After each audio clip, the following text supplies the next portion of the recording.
음. 오늘 이제 교육 심리 하게 될 텐데요. 근데 단원 시작하기 전에 저희 이런 기출표를 제공해 드릴 겁니다. 처음에 제가 인제 제 교재에 넣었거든요. 넣었는데 인제 제 네 수험생이었던 분들이 "이거 빼라." 이렇게 하더라고요. 그래서 그 "수업 시간에 제공해 드려라." 이렇게 말씀하시더라고요. 그래서 저는 괜찮다 했는데 "일단 이번에 한번 빼 보세요." 뭐 이렇게 요청하시더라고요. 그래서 이게 빼긴 뺐는데 항상 저는 근데 수업하기 전에 기출 문제에 대해서 분석하고 시작합니다. 그러니까 저는 제 공부 스타일이 그렇거든요. 근데 기존에 기출 문제가 어떻게 출제됐는지, 그리고 출제진들이 어떤 부분을 중요하게 보는지 그걸 먼저 보고 출발을 합니다. 그래서 보고 갑시다. 그래서 여기가 객관식이에요. 객관식 분석한 거고, 요쪽이 네 논술입니다. 논술이 지난 한 10 년간 출제가 됐었죠. 그리고 요쪽은 요쪽도 한 10년 조금 넘죠. 그 한 총 한 20 몇 년간 기록입니다. 그래서 논술 보시면 심리에서는 객관식에서는 범위가 넓게 많이 출제가 됐었는데 아무래도 문제가 줄어들다 보니까 심리에서는 작게 나왔죠. 그래서 교육 과정이나 행정에 비해서 한 절반 정도 교육 심리가 출제가 됐었어요. 그래서 지금 이제 교수 학습이랑 교육 심리가 거의 번갈아 가면서 출제될 정도로 2 년에 한 번꼴로 출제됐다 보시면 됩니다.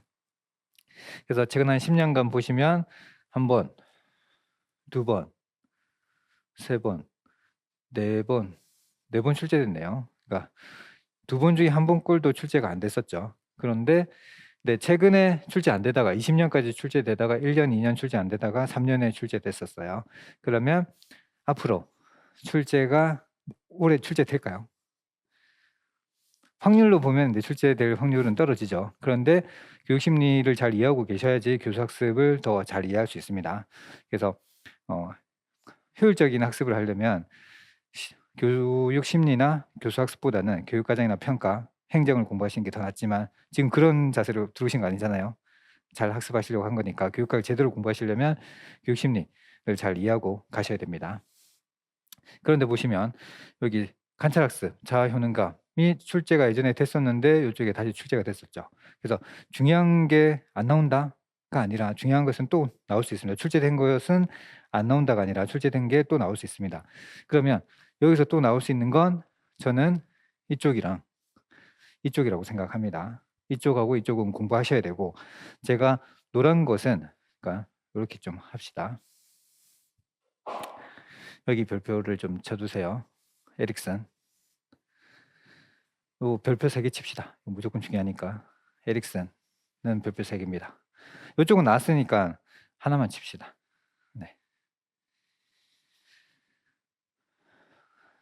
그래서 요거 다시 꼼꼼하게 공부하셔야 되고, 제가 생각했을 때 출제율이 높은 단원이 요쪽입니다. 동기하고 요 창의성 관련된 거. 네. 요 정도 별표 쳐 두시면 좋을 것 같아요. 이 부분을 저는 좀 집중적으로 공부할 생각입니다. 그래서 아마도 오늘은 한 요 정도 수업 진행할 것 같고요. 다음 주에 네 요 부분 진행할 것 같습니다. 네. 그래서 교육 심리에서 크게 뭐 다루냐라고 했을 때 처음에 발달이에요. 우리가 어떻게 한 인간이 어떻게 발달해 나가는가. 그래서 어 심리를 한 문장으로 요약해라고 한다면 저는 한 인간의 발달이라고 보시면 돼요. 그래서 선생님들이 현장에 갔을 때 아이들을 교육해야 되잖아요. 그럼 한 인간이 어떻게 발달하는지 알고 계셔야 되잖아요. 그럼 이 아이를 보고 지금 이 아이의 발달 단계가 구체적 조작기야. 그럴 때 어떤 학습을 해야 되는지 알고 계셔야 됩니다. 그리고 형식적 조작기야. "어 우리는 상관없지 않은 우리 중고등학교인데 형식적 조작기 있는 아이들 다 아닐까요?" 라고 할 수 있지만 중학생들 같은 경우에 심지어 고1 같은 경우는 구체적 조작기 있는 경우가 많습니다. 그리고 심지어 제가 삐아제 책을 보다가 충격받았는데 삐아제가 무슨 말을 하냐면 "내가 봤을 때 구체적 조작기에 있는 성인이 한 50% 되는 것 같아."라고 말씀을 하시더라고요. 그래서 선생님들 뉴스 같은 거 보면 가짜 뉴스, 특히 유튜브 이런 데 보면 가끔 어른들이나 성인들 같은 경우도 '어 저건 가짜 뉴스 같은데 왜 속지?' 그런 경우를 종종 보시죠. 그게 왜 그러냐면 구체적 조작기에 있기 때문에 그래요. 그러니까 그리고 어떤 뉴스를 볼 때 한쪽 뉴스만 계속해서 시청하고 보잖아요, 한쪽 편에 서서. 그게 삐아제가 말하는 스키마. 고정되어 있기 때문에 그렇거든요. 그러니까 사고의 틀이 고정되어 있으니까 다른 사고를 할 줄 몰라요. 그러니까 계속 그들의 사고만 하는 거예요. 예를 들면 정치 같은 경우에 이런 얘기하면 좋지 않지만 우리는 정치적으로 중립돼야 됩니다, 교사들은. 근데 예를 들기 위해서 소위 우파 좌파 이런 말을 하잖아요. 우파 사람들은 우파에만 막 그 뉴스만 봅니다. 좌파는 또 좌파 뉴스만 봐요. 그래서 이 경우에 제가 봤을 때는 피아제 이론에 의하면 한쪽에 스키마만 형성돼 있다. 그리고 심지어 어떤 똑똑한 분들 같은 경우는 그걸 일부러 조장하기도 하죠. 예. 그게 왜 그런가? 이론을 피아제 이론을 보면서 한번 파헤쳐 보도록 할게요. 그런 얘기를 좀 잘 알고 계시면 아이들 이해하는 데 있어서도 또 세상 살아가는 데 있어서도 그리고 우리 부모님들하고 대할 때 또 막혀 있는 경우가 있잖아요. 저는 종종 그런 걸 느끼거든요. 선생님들 부모님은 다 이렇게 깨어 있으신 것 같네요. 저희 친척분들은 가끔 답답해 그런 경우가 있거든요. 그래서 그런 거를 살펴보고요. 그래서 인지 발달, 우리 뇌 발달이 어떻게 되는가 보고 그다음이 성격 발달이에요. 우리 성격이 어떻게 발달되고 있는가. 그래서 지금 이 부분도 출제율이 높아요. 이건 당연히 높습니다. 이건 당연히 높은 거고요. 여기도 보면 제일 많이 출제됐잖아요. 네, 제일 많이 출제됐습니다. 그다음으로 출제 많이 된 게 여기죠. 그래서 여기가 1순위, 여기가 2순위라고 보시면 돼요. 그리고 이쪽이 중요한 이유가 코로나 이후에 어떻게 됐어요? 아이들이 서로 교류가 많았습니까? 줄어들었어요? 줄어들었죠. 네, 그러다 보니까 성격 발달이 잘 안 됐을 수도 있어요. 성격 발달인데 친구, 동료와 또래와 잘 형성이 돼야 되는데 사회 문화적인 환경과 잘 상호작용이 이루어져야 되는데 그런 게 잘 안 이루어졌거든요. 그래서 그런 문제점이 나타났기 때문에 이 부분에 출제될 수가 있습니다. 이번 시험에 지난 시험이죠. 자기조절 학습이 왜 나왔을 것 같습니까? 왜 나왔어요? 왜 나왔다고 생각하세요? 지금 선생님 이 코로나 선생님들 뭐 유튜브도 그렇고 많은 강사분도 그렇고 코로나 얘기를 많이 하실 거예요. 네. 하는데 이 코로나가 낳은 학습의 변화들이 있어요. 이것들을 선생님들이 잘 이해하고 계셔야 되거든요. 이것을 통해서 우리 학습이 어떻게 변화되는가를 알고 계셔야 돼요. 그래서 지난 시험에서는 학업 성취도가 코로나 이전과 이후로 어떻게 됐을까요? 학업 성취도 격차가 훨씬 더 벌어졌습니다. 그래서 학자들은 이 원인 분석을 뭐로 보냐면 자기조절 학습 능력이 가장 크다라고 했어요. 그리고 두 번째는 피드백이에요. 그러니까 원격 수업을 하다 보니까 교사와 피드백을 못 하잖아요, 원활히. 상호작용을 못 하죠. 그러다 보니까 학습 능력이 떨어진다라고 판단했거든요. 그래서 온라인 재작년 시험도 그렇지만 연속해서 2번 출제된 게 온라인에서 어떤 상황을 만들어 줘라. 온라인 수업에서 피드백을 주고받는 수업을 못 하고 있었죠. 네. 그런 수업에 단점이 생겼거든요. 그런 걸 보완하기 위해서 온라인 수업 시에도 원격 수업 시에도 줌 수업 시에도 서로 상호작용할 수 있도록 토론 공간을 만들어 줘라. 그런 문제들이 나온 거죠. 그래서 코로나 시기에 있어서 이 학습의 변화가 일어났는데 어떻게 대응해야 될 것인가. 그런 문제들이 출제되고 있다고 보시면 되거든요. 그러면 여기서도 아이들의 교류가 줄어들었잖아요. 네, 만남이 줄어들었습니다. 그런 부분에 대해서 우리 아이들의 성격 발달에 어떤 영향을 미칠 것인가 그런 부분도 이제 살펴봐야 되겠죠. 그래서 생태학, 브렌펜브레너 그러니까 점점 확장된 거거든요. 그러니까 범위가 확장됐다고 보시면 돼요. 거시적으로. 네. 그래서 이 부분에 대해서도 살펴볼 겁니다. 그리고 이제 발달에 대해서 봤으면 그다음에 이제 학습. 우리 아이들이 어떤 식으로 학습에 나갈 것인가. 학습의 발달 과정을 볼 겁니다. 그래서 학습의 형태들이 있거든요. 그래서 선생님들이 이걸 보시고 나는 어떤 학습의 형태가 좋을 것 같아라고 하면 그쪽 위주로 가르쳐도 되는데 다 중요합니다. 행동주의, 사회인지 인지 다 중요하거든요. 그래서 지금 우리 현재까지는 논술에서는 이 부분을 가장 중요하게 봤습니다. 근데 객관식을 봅시다. 객관식 보면 여기 어때요?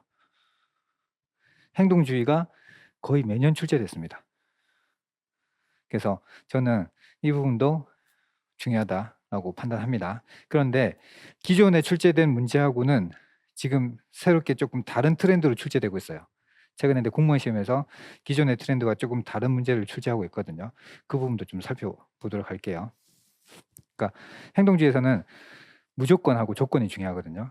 그러니까 선생님들이 아이들을 교육시킬 때 이게 그런 게 중요한 것 같은데요. 제가 학창 시절 그런 말 학부 시절에 그런 말을 했습니다, 선배한테. "선배 저 사랑하는 사람이 생겼어요."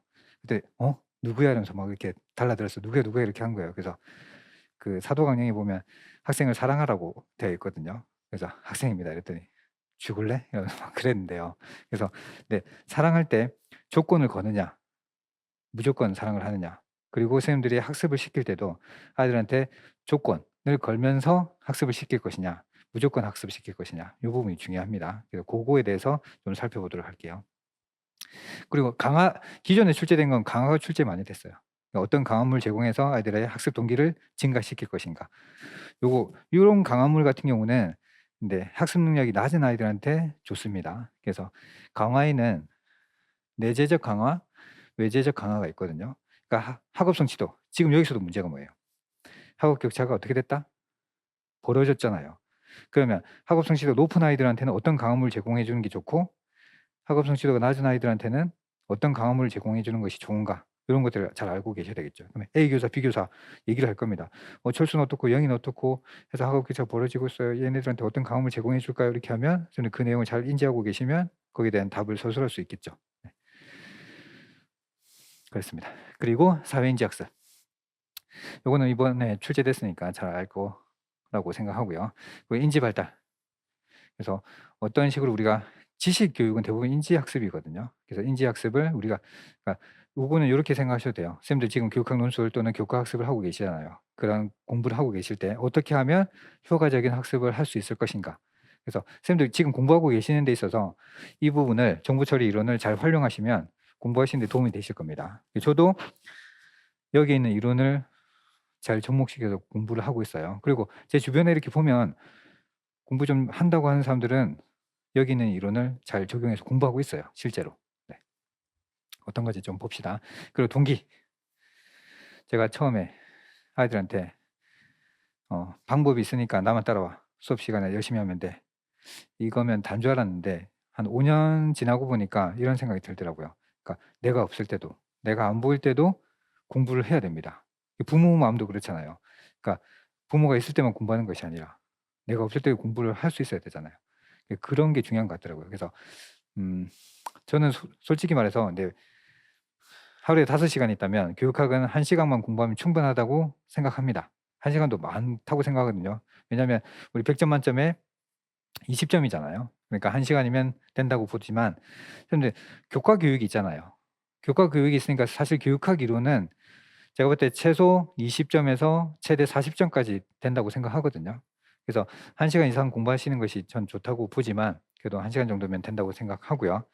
제 바람은 수업 끝나고 나서도 교육하기 재밌어서 수시로 교육책 한 책 좀 보고 또 관련된 저는 학부 시절에 봤던 게 전공책들 있잖아요.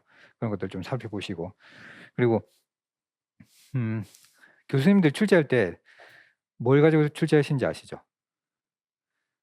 대학 교수님들 전공 서적 가지고 출제를 합니다. 그리고 제 교재는 그분들 교재를 요약 정리한 책이고요. 네. 요런 것도 그 교수님들 어떻게 출제하시는지도 한 번씩 설명해 드릴게요. 동기가 중요합니다.